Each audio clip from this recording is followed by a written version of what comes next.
It is the intent of the General Assembly to create Green Mountain Care to contain costs and to provide, as a public good, comprehensive, affordable, high-quality, publicly financed healthcare coverage for all Vermont residents.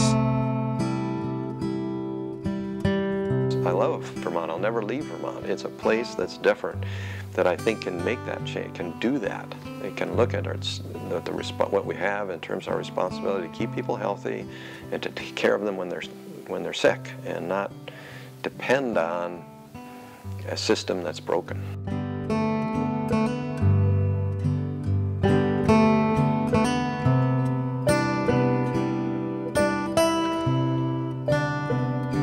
Vermont has responded to a broken system by passing legislation that will change the way healthcare is provided.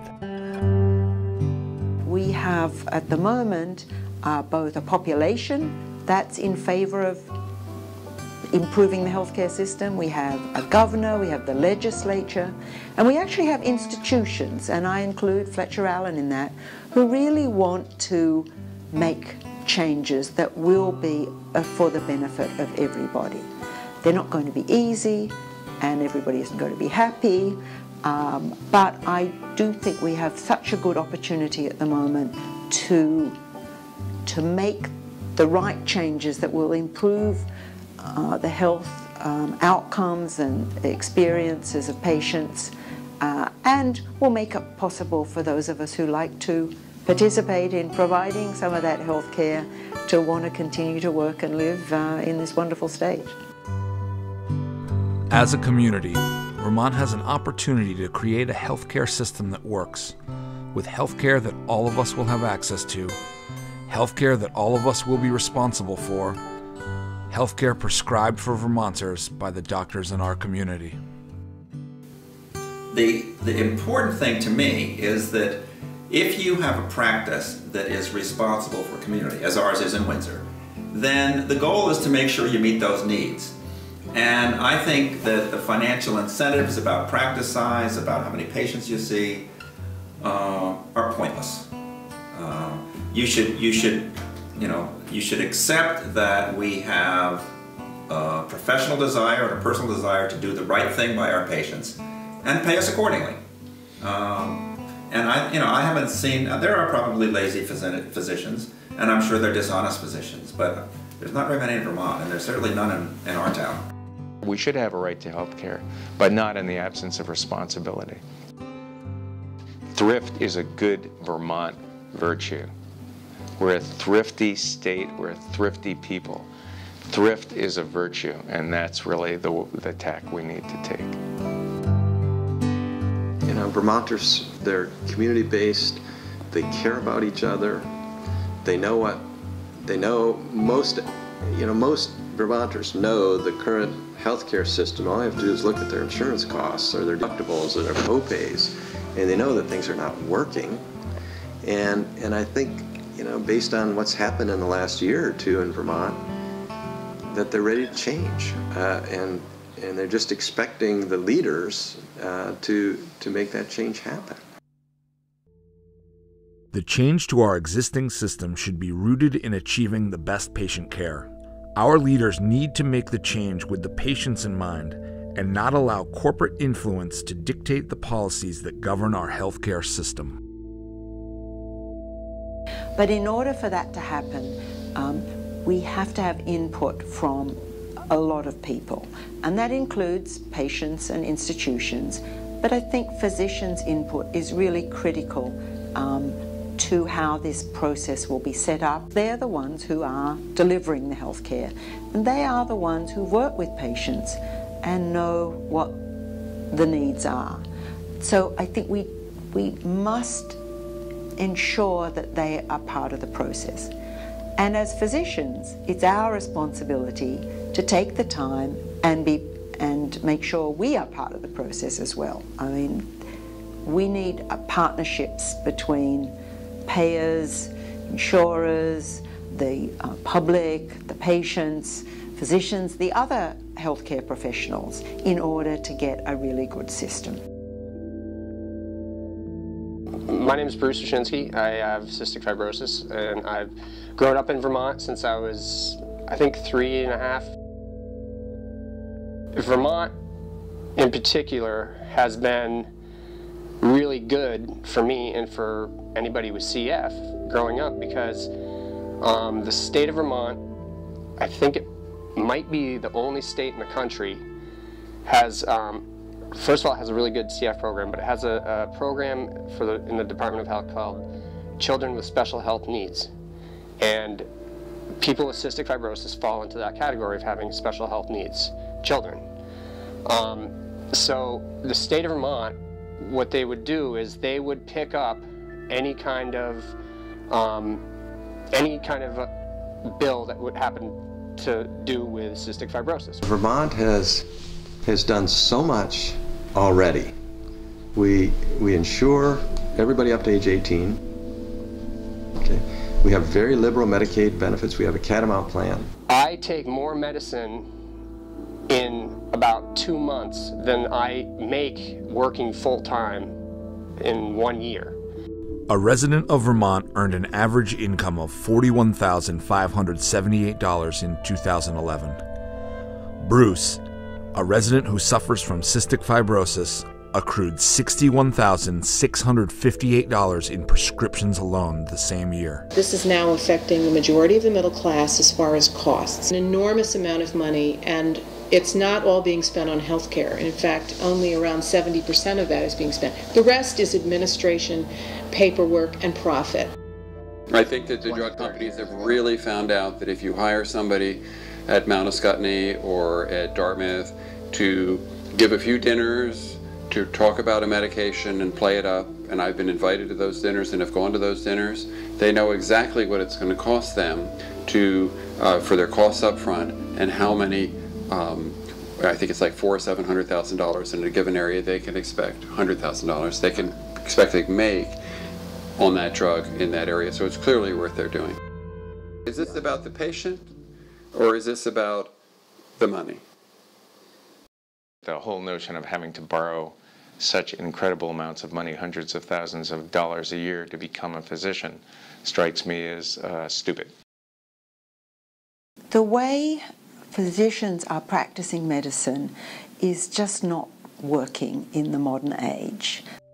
People are going to look for that relationship, and I think they're going to look for it outside of standard corporate medical care. There's always been a healer. There's always been a role in every society of that dynamic of someone who helps someone in need in a active way. You're only interested in the physical and you only look for physical issues. You'll never really know how it's going for somebody or whether it's working well or not.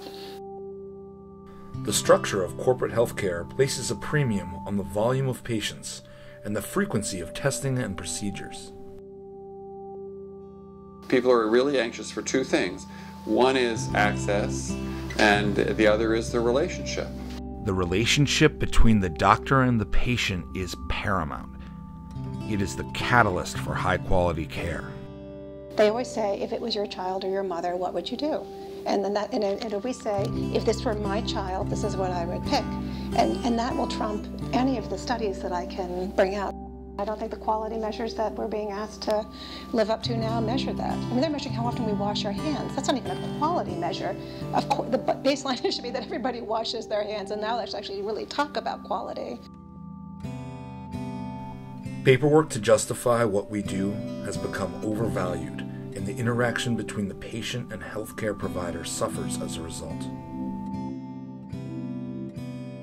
It is the height of stupidity to take the most expensive person in the system, who is the physician, and turn her into a data entry clerk.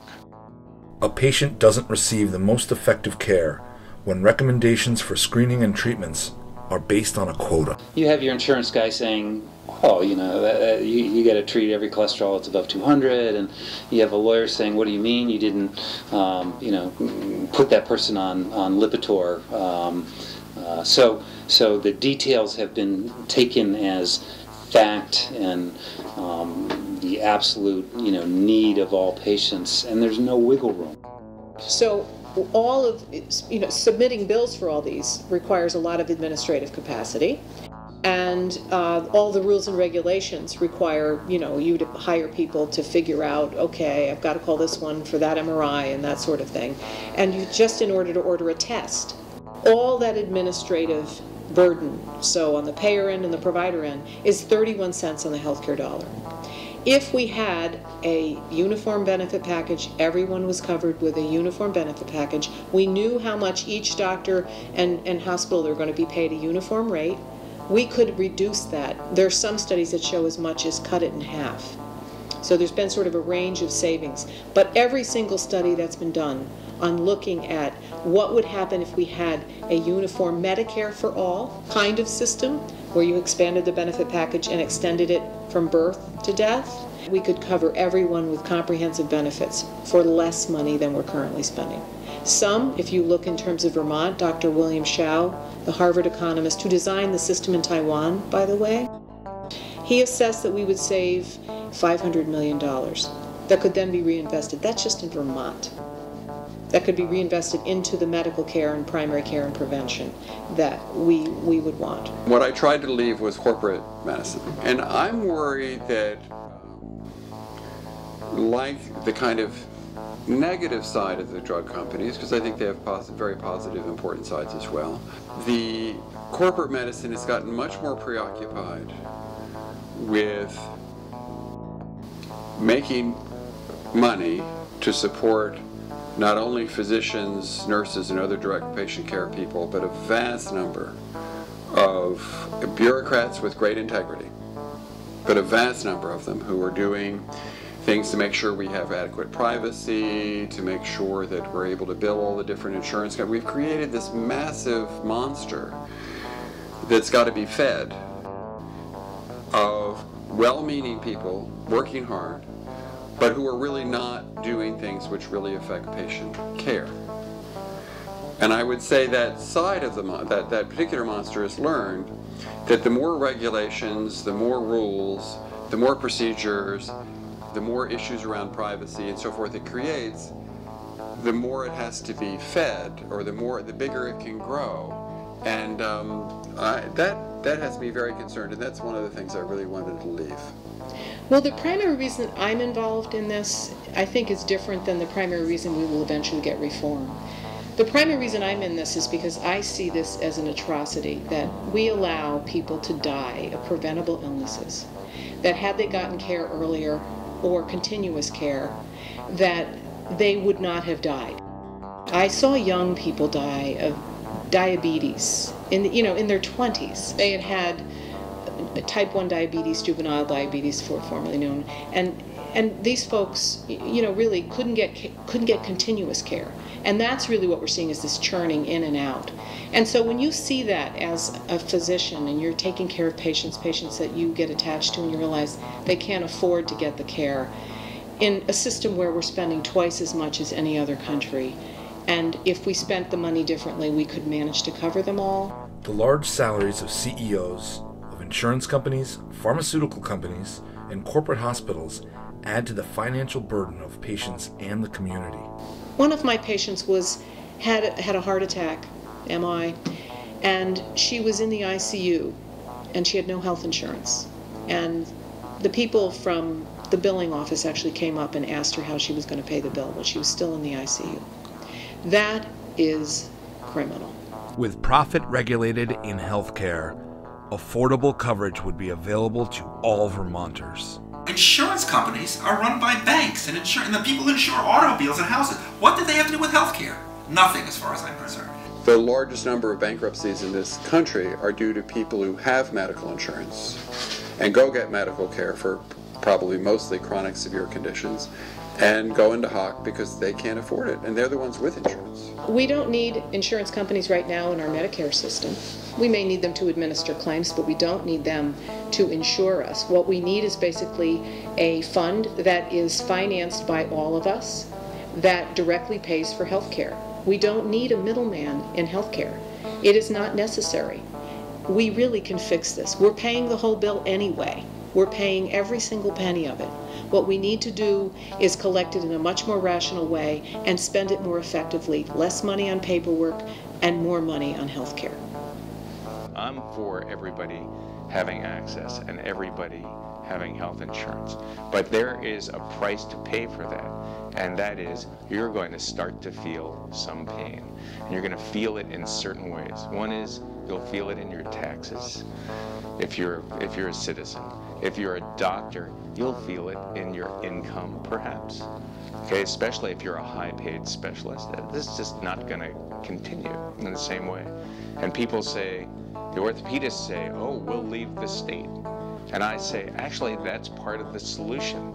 Because if there are fewer orthopedists in the state, then there are fewer unnecessary knee surgeries in the state. There are fewer unnecessary knee replacements in the state because there's a limited number of orthopedists to do them, and there'll be a queue. And it'll be a lot like Canada or Great Britain.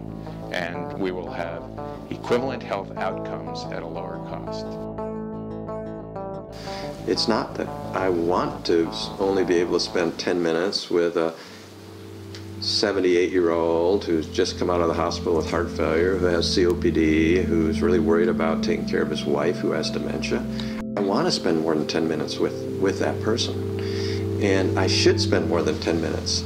But if I know that I've got to keep the treadmill going to generate the volume to cover my margin of costs, which is what we do in a fee-for-service system, I'm stuck with a 10-minute visit. High quality care is intuiting what the individual would want on their own behalf if they had your knowledge. Last night at 5:30, I met after hours, after everyone had left the clinic, and sat down with a mother and father whose son has ADHD. And I was with them for almost 2 hours, and we were talking about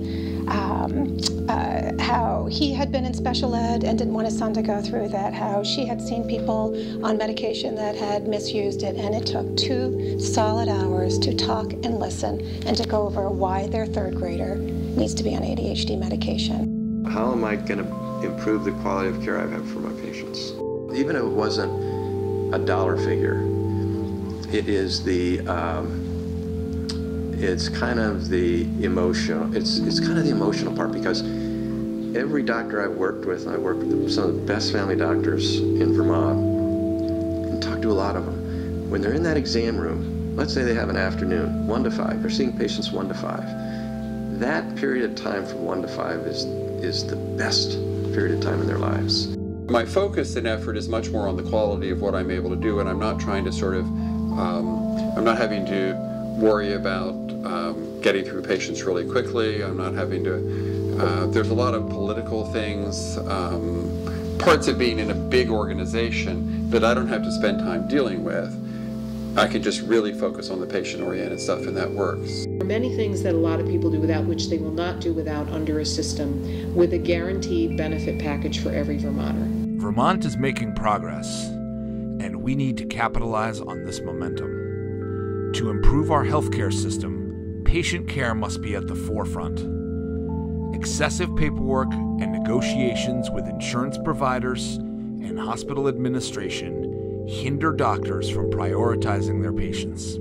This is something that we could afford. I think we need to look at that in terms of college education also, in nursing school and other healthcare sectors. But we certainly, if we invest in these things, then we can look at what sort of infrastructure do we want in our healthcare system. And I think we do need to look more at investing more in primary care. I think that the relationship has a lot to do with whether or not patients get better. And I think the studies that look at difficult, for example, cancer situations, where they compare various difficult treatments with just taking care of the patient, and just taking care of the patient often has a longer survival record, is very indicative of that. So yeah, I think the relationship is everything.